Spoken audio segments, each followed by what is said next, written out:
Hello and welcome to a postseason edition of Viking women's basketball with Chelsey, Gregg, talking ahead of the Big Sky tournament, Coach. And we'll just get right into it. First, about the tournament itself. It's a bit different this year.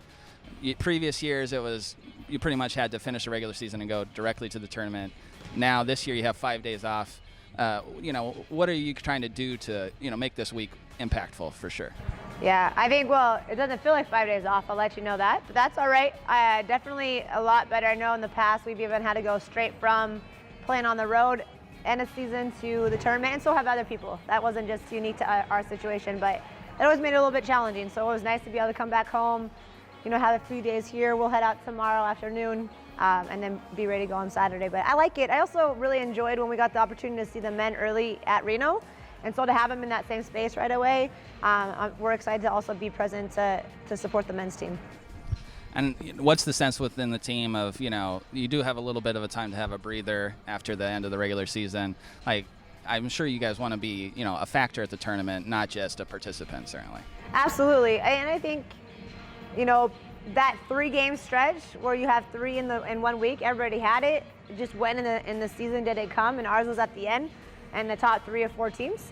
And so for us to have a little bit of rest after that to regroup, refocus, get some legs back was definitely a huge factor. I think it would have even that more difficult to go right into the tournament. So I'm excited. I mean, it's a new season, right? It's next level postseason. It's exciting. It's March Madness.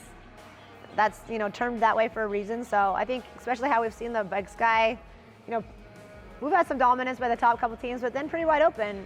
Looking even at our season, we've been able to split except for Montana State and Sac State, and so I think that there's just encouragement going into the tournament. Nice. And, before, again, we get into the opponent a little bit, like recapping the regular season a little bit, you guys were +8 in terms of conference wins.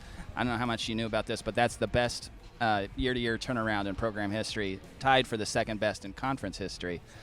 So, yeah, I guess, assessing the team a little bit, what do you think led to that improvement? Yeah, I don't know that I was aware of that. I think Idaho State, friends and family had shared after that game that we were close to that record, and so that was really neat. But it's just kudos to our team and our staff for getting our players, in the right mindset, in the right position to continue to be committed. We've talked about it a lot, that not always do players choose to return to an 0-20 team, but I think that speaks a lot to their character and the commitments and the care for they have each other here, and a shared vision of knowing that what we have pieces. We just have to continue to grow and get better and put them together.